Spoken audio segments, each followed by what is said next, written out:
Economics has advanced in the last half century, particularly its insights on how organizations and individuals learn and how technological capabilities are built in economic development. Can it possibly help us think through cancer? The answer is yes. The metaphor of the war on cancer is faulty as there is no war, and economic theory and methods have changed over time. Both problems present new opportunities to study cancer. The so-called war on cancer began in 1971 with US legislation under President Nixon of the National Cancer Act. It dredged up funding goals towards cancer cure and treatment, creating both institutions and organizations of science and treatment to channel the funding. Alongside the growth of a cancer industry, public health momentum to educate and empower patients also emerged. The costs, pricing, and actors in the war were often discussed. And this idea of a war on cancer has been attractive to many for diverse reasons. However, despite the fact that such fiscal and scientific momentum may have good intent and focused attention on growing trends of cancer incidence, the war on cancer remains a poor metaphor as it dangerously distorts how we think of the dynamic economics and industrial organization in response to cancer. Cancer itself is a mix of complex biological processes.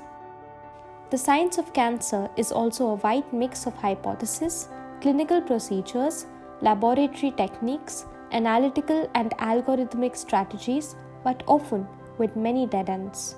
A more fundamental problem, therefore, is that the economics is not of a war, but better understood as an evolving set of institutional combinations and many types of organizations. What type of economics are we referring to?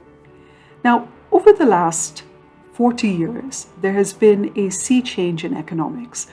One aspect of that has been enormous strides in what is called institutional as well as evolutionary economics.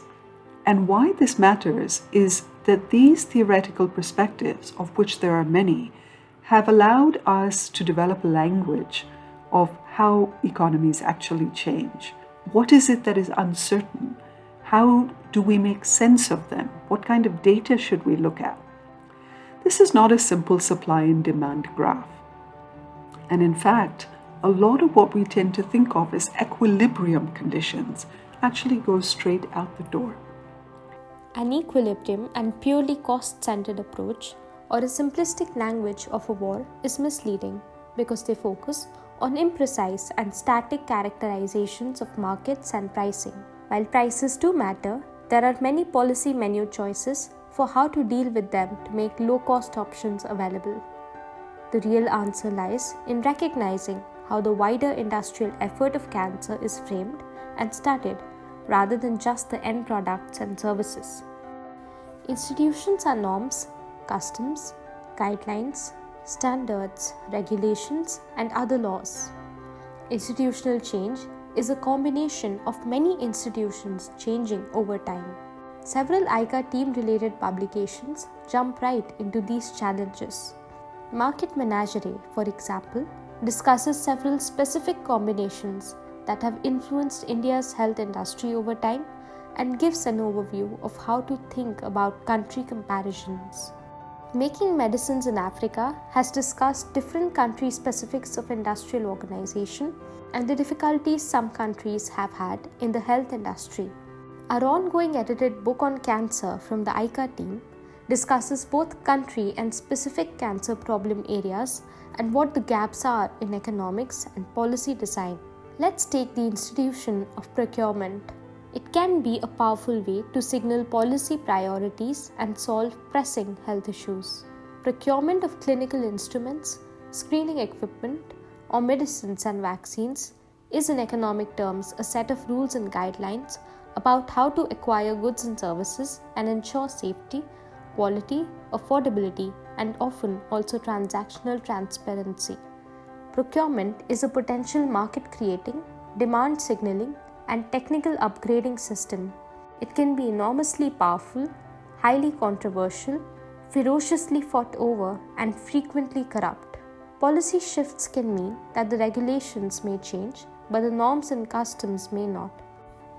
Or regulations may be strictly adhered to, but the flexibility to identify innovation or quality criteria are missing for cancer. Evolutionary and institutional economics traditions use a range of methods, and they draw on associated traditions from philosophy, psychology, biology, mathematics, and other disciplines. This is useful because many engineering improvements for cancer care or quality improvements in services have to be assessed outside of the traditional science or laboratory R&D paradigms. The war on cancer is a false war. The economics is outdated, and new theoretical approaches, methods, and mixed methods to study technological change now exist. An innovative economy is one which generates new institutional and organizational ways of solving old and long-standing problems and adds to accessible knowledge systems. Thus, it cannot be evaluated solely on whether it is churning out new firms and technologies. We are currently in a world where customization to local health problems is vital, but there really is a kind of missing industrial and innovation set of assumptions about how firms behave or how organizations adapt to this economic environment. I have argued that the war on cancer is really a poor metaphor. Cancer is a complex biological process. It's not a single target for bellicose action. Science is not organized on war strategy principles. Even missions are not organized in this way. And the winners and losers in a military war really reflect neither the experience nor the choices of cancer patients nor of scientists. And a more fundamental problem that has underlaid the entire war on cancer, the so-called war, is that besides the faulty metaphor, the economics of the so-called war is also faulty. The underlying economics that presupposes that you can even launch this war has really nothing to say about the types of knowledge systems or the learning that underlies certain kinds of economic theories. Neither the economics nor the biology warrants the metaphor of the war on cancer. Theory, methods, and policy design have a major role to play, and multidisciplinary teams can help. We are moving into an exciting time of better understanding how economic systems can be characterized and how technologies evolve. This is also an opportunity to rework medical, law, economics, science, and engineering training.